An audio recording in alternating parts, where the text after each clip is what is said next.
할렐루야.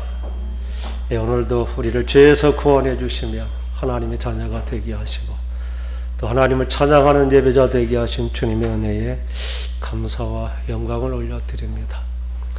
오늘은 창세기 3장 4절에서 6절 말씀, 특별히 4절 말씀을 통해 죽으면 살리라는 제목으로 말씀의 은혜를 나누고자 합니다.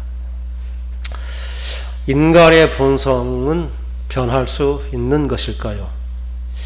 인간의 본성에 대해서 많은 논의들이 있었습니다. 성선설을 주장한 맹자, 그는 사람이 불쌍히 여기는 마음, 죄를 지으면 부끄러워하는 마음, 또 좋은 것을 사양하는, 또 옳고 그름을 분별하고자 하는 그러한 속성이 있으므로 사람은 원래 선한 존재다, 이렇게 말했죠. 또 그보다 좀 한 70년 정도 후에 태어난 순자라는 분은 인간의 본성은 타고나면서부터 악해졌다. 그래서 교육하고 훈련함으로 선은 이제 훈련을 통해 습득되는 것이다. 인간의 본성은 악해졌다, 이렇게 말하고 있죠. 또 그 후에 고자라는 분은 인간은 선도 아니고 악도 아니다. 다만 욕심을 가지고 났을 뿐이다. 욕심에 끌리면 악이 되고 이기면 선이 되는 것처럼 아마 인간의 본성에 대한 여러 가지 탐구, 거기에서 벗어나지 않을 것입니다. 인간의 본성, 성경은 분명하게 말하고 있죠. 하나님께서 아담과 하와를 지으실 때 그들의 본성은 선이었던 것입니다. 그런데 사탄의 악한 사탄의 유혹에 넘어가서 하나님의 말씀을 거역함으로 그 선이 불순종함으로 악에 오염되어 버렸다는 것입니다. 어떻게 오염되었을까? 그 사탄이 거짓말한 네 마디의 거짓말, 그 사탄의 거짓말 한마디 한마디가 마치 인간의 처음부터 타고난 본성인 것처럼 되어 버렸다는 것입니다.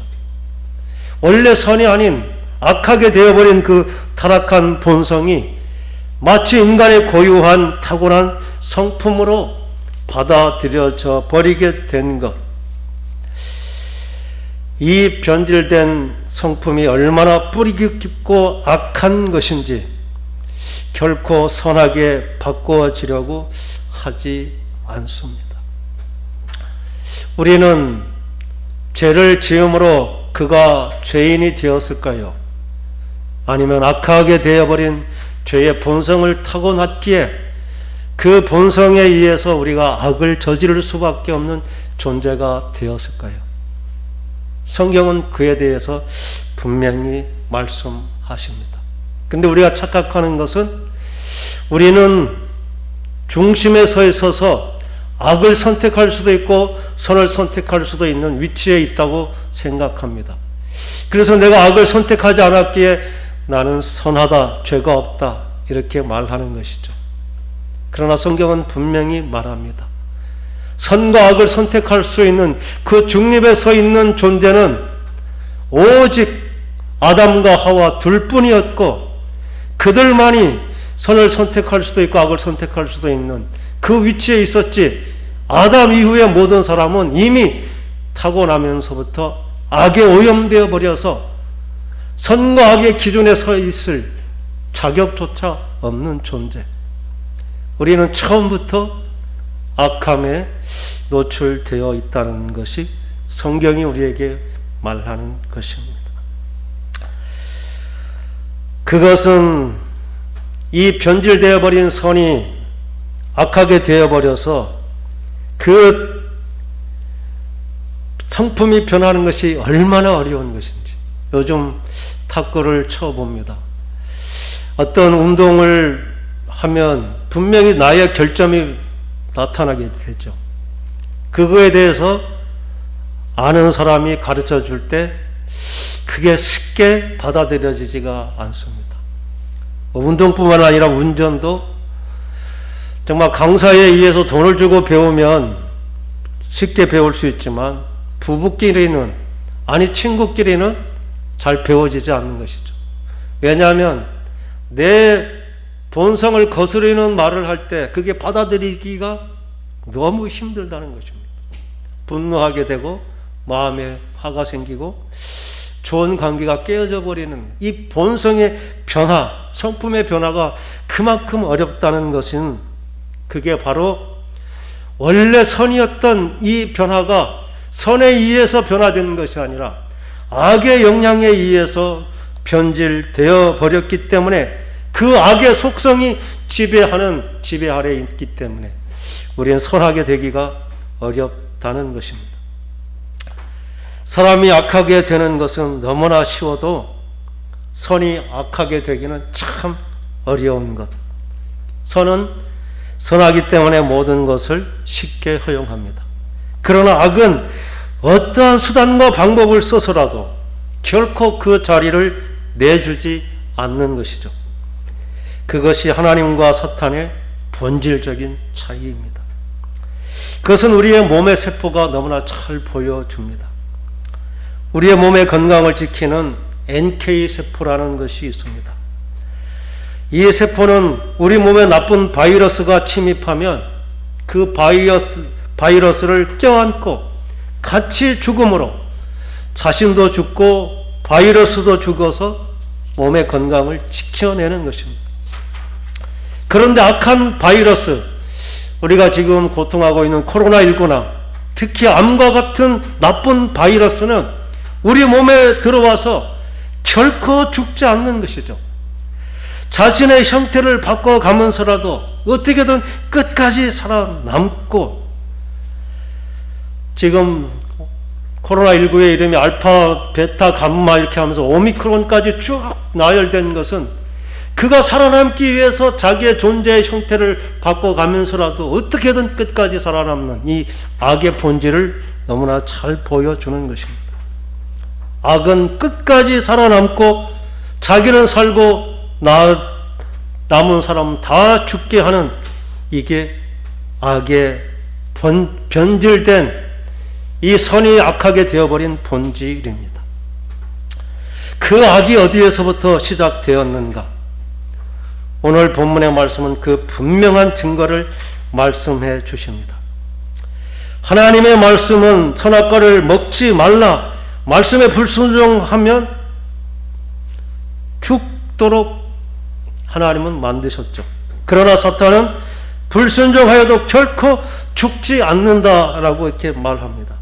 너는 절대 죽지 않아. 여러분이 절대 죽지 않는 존재가 된다면 좋을까요? 나쁠까요? 아마 아담과 하와의 듣기에 그것은 너무나 좋게 들려진 것이죠.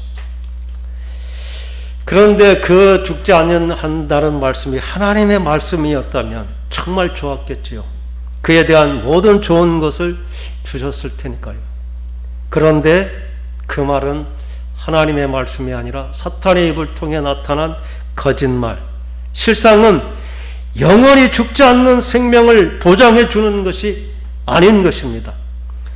그 말을 믿는 순간 영생의 존재인 인간이 죽음이라는 형벌을 면할 수 없다는 사실을 이 사탄은 너무나 잘 알고 있었죠. 타인의 생명을 거짓으로 죽일 수 있는 악한 자, 그게 사탄인데, 이 사탄의 정체에 대해서 예수님은 요한복음 8장 44절에 분명히 말씀해 주셨는데 우리가 함께 읽어보겠습니다. 너희는 너희 아비 마귀에게서 났으니 너희 아비의 욕심대로 너희도 행하고자 하느니라. 그는 처음부터 살인한 자요, 진리가 그 속에 없으므로 진리에 서지 못하고 거짓을 말할 때마다 제 것으로, 사탄이 것으로 말한다는 것입니다. 처음부터 거짓. 이는 그가 거짓말장이요 거짓의 아비가 되었습니다.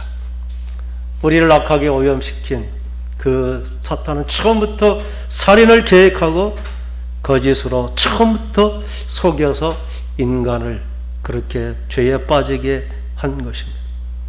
결코 죽지 아니하리라는 이 사탄의 이 말은, 그 말을 아담과 하와가 듣고 믿고 마음에 받아들여버린 그 순간부터 결코 죽으면 안 된다는 이 사탄의 말이 그들의 영원한 저주가 되어버린 것입니다.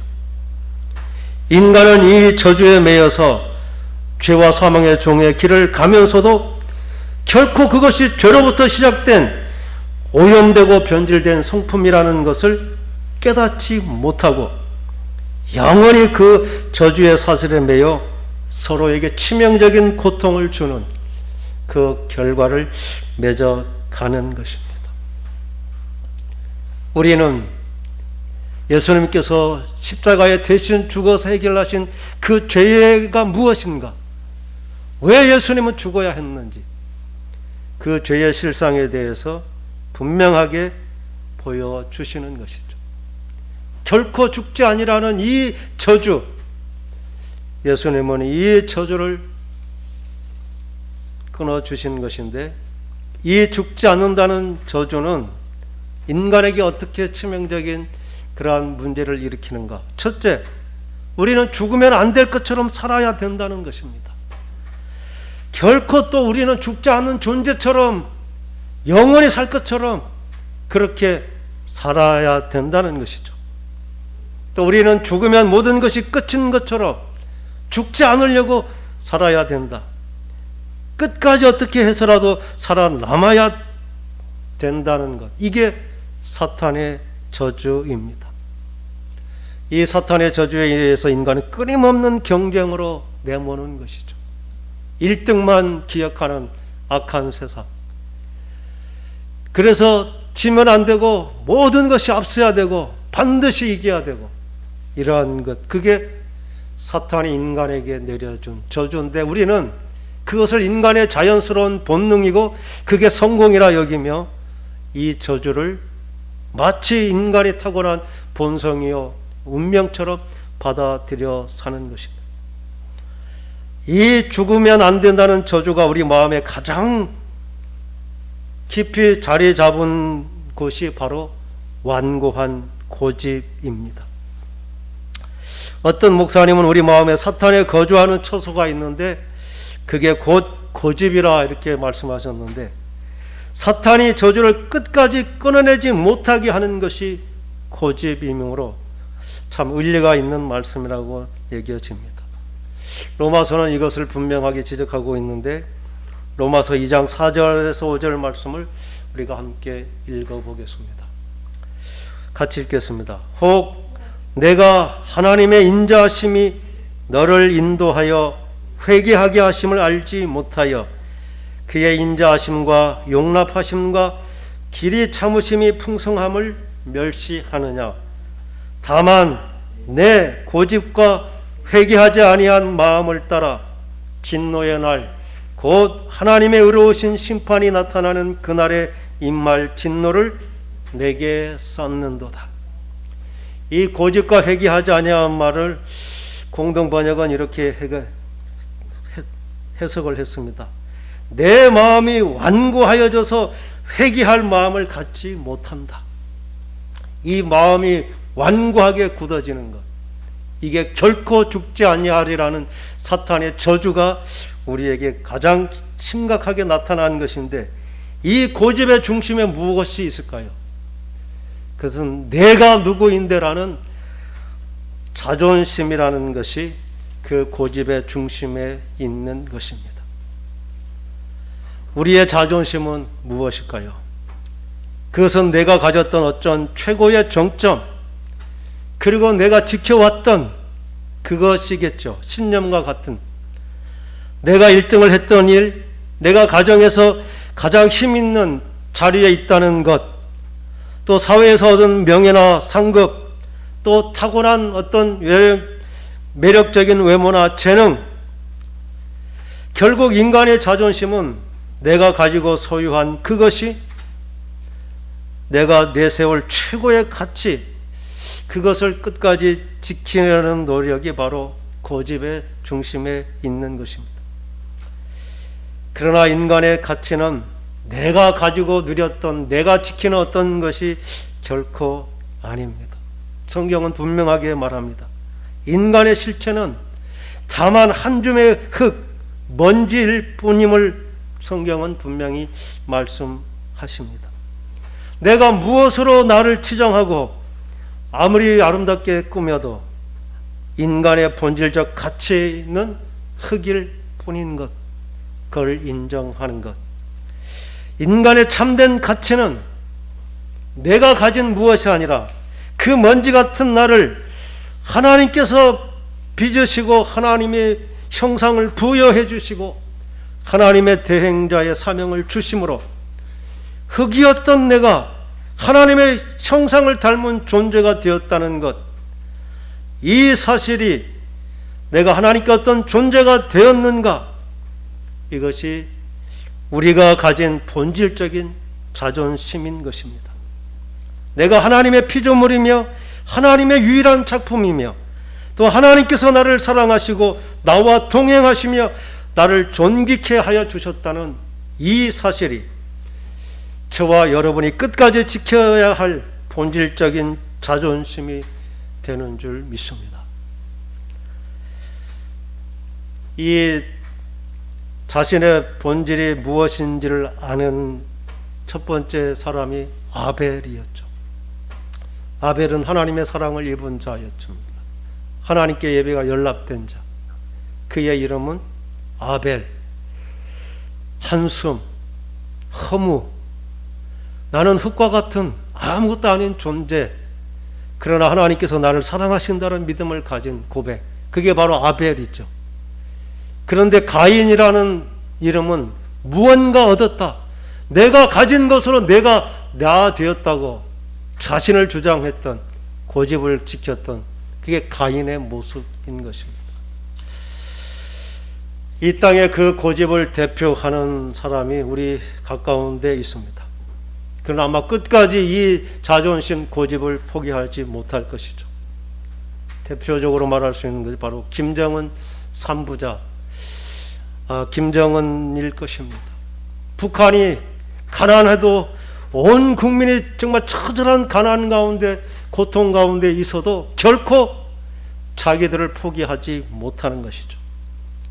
어려우면 어려울수록 끝까지 남는 게 고집이요, 자존심만 남는 것입니다.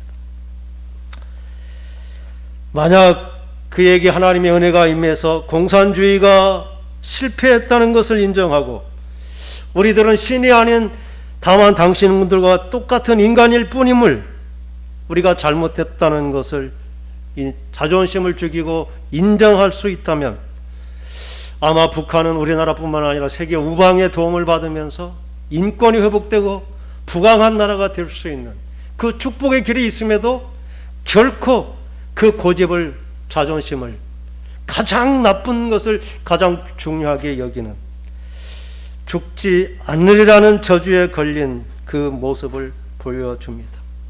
이 저주에 걸린 자가 권력이 주어졌을 때 그 얼마나 악하게 될 수 있는지 우리는 공산주의와 독재 정권을 통해 너무나 잘 보여주는 것입니다. 그들은 그 죄의 소욕을 결코 이길 수가 없습니다. 그들이 멸망하는 그 순간까지도 결코 죽지 못하리라는, 죽지 아니라 하리라는 이 사탄의 저주가 끊어지지 않을 것입니다. 이 죽지 않는 저주가 끊어지는 유일한 방법은 무엇일까요? 성경은 그것을 분명하게 보여주셨습니다. 우리의 구원자 예수 그리스도, 그분께서 어떻게 이 영원한 죽지 않는 저주를 끊으셨나요? 예수 그리스도께서 십자가의 죽으심으로 이 죽지 않는 저주가 끊어졌다는 사실입니다. 아마 예수님도 이 죽으면 안 된다는 유혹을 강력하게 받으셨겠지요. 내가 죽으면 어떻게 이 세상을 구원할 구원자가 될 수 있을까? 내가 죽는다면 아무도 너를 더 이상 구원자로 믿지 않을 거라는 그러한 유혹, 내가 구원자가 되기 위해서는 어떠한 게 해서라도 살아남아 내가 구원자임을 보여줘야 된다는 그 사탄의 유혹이 끊임없이 있었을 것입니다. 그러나 예수님은 벌거벗은 수치를 다 드러내시고 십자가에 철저히 죽으심으로 이 죽으면 안 된다는 그 저주가 끊어지게 한 것입니다. 이 저주가 끊어진 사건을 우리가 어떻게 덧입을 수 있지를 로마서 6장 3절에서 11절 말씀은 너무나 자세하게 기록하고 있는데 좀 긴 본문의 말씀이지만 우리가 빨리 한번 같이 읽어보겠습니다. 무릇 그리스도 예수와 합하여 세례를 받은 우리는 그의 죽으심과 합하여 세례를 받은 줄을 알지 못하느냐. 그러므로 우리가 그의 죽으심과 합하여 세례를 받음으로 그와 함께 장사되었나니 이는 아버지의 영광으로 말미암아 그리스도를 죽은 자 가운데서 살리심과 같이 우리로 또한 새 생명 가운데서 행하게 하려 함이라. 만일 우리가 그의 죽으심과 같은 모양으로 연합한 자가 되었으면 또한 그의 부활과 같은 모양으로 연합한 자도 되리라. 우리가 알거니와 우리의 옛 사람이 예수와 함께 십자가에 못 박힌 것은 죄의 몸이 죽어 다시는 우리가 죄에게 종노릇하지 아니하려 함이니 이는 죽은 자가 죄에서 벗어나 의롭다 하심을 얻었습니다. 만일 우리가 그리스도와 함께 죽었으면 또한 그와 함께 살 줄을 믿노니 이는 그리스도께서 죽은 자 가운데서 살아나셨음에 다시 죽지 아니하시고 사망이 다시 그를 주장하지 못할 줄을 알미로다. 그가 죽으심은 죄에 대하여 단번에 죽으심이요 그가 살아계심은 하나님께 대하여 살아계심이니 이와 같이 너희도 너희 자신을 죄에 대하여는 죽은 자요 그리스도 예수 안에서 하나님께 대하여는 살아있는 자로 여길지어다. 아멘. 우리는 죽으면 잘 된다는 것을 너무나 잘 압니다. 제가 유심히 좀 봤던 그 TV 프로 중에 금쪽 같은 내 새끼라는 프로가 있죠.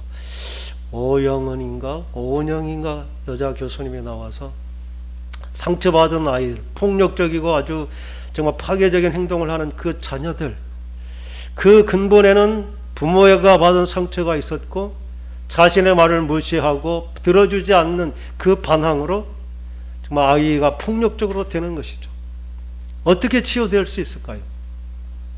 치유의 방법은 부모가 그 사실을 분명히 인식하고 자기가 잘못했음을 받아들이고 그 아이 앞에 진정으로 용서를 구할 때 내가 모르고 잘못했다.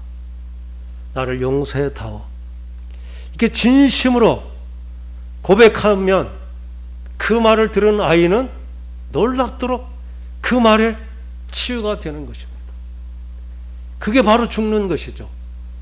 자녀 앞에 부모의 그 권위를 무시하고 권위를 내세우지 아니하고 정직하게 내가 잘못했다고 인정하는 것. 이게 바로 죽음인데 인간이 죽음도 그렇게 생명을 살리는데 우리의 생명은 그러한 죽음보다 더 뛰어난 그리스도와 연합하여 십자가에 내가 완전히 죄에 대해 죽었음이 선언되고 그것을 받아들이는 것. 예수 안에 죽으면 영원히 산다는 것입니다. 우리가 예수 그리스도를 믿는다는 것은 단지 예수 그리스도가 나의 구원자가 되신다는 사실을 받아들이는 것뿐만 아니라 예수님께서 실제로 이기신 그의 죄의 권세를 이제 우리도 똑같이 이기면서 예수님과 더불어 더 이상 죄와 사망의 종노릇하지 않는 사망의 저주에서 사탄의 저주에서 풀어진 삶을 살아내야 된다는 것입니다.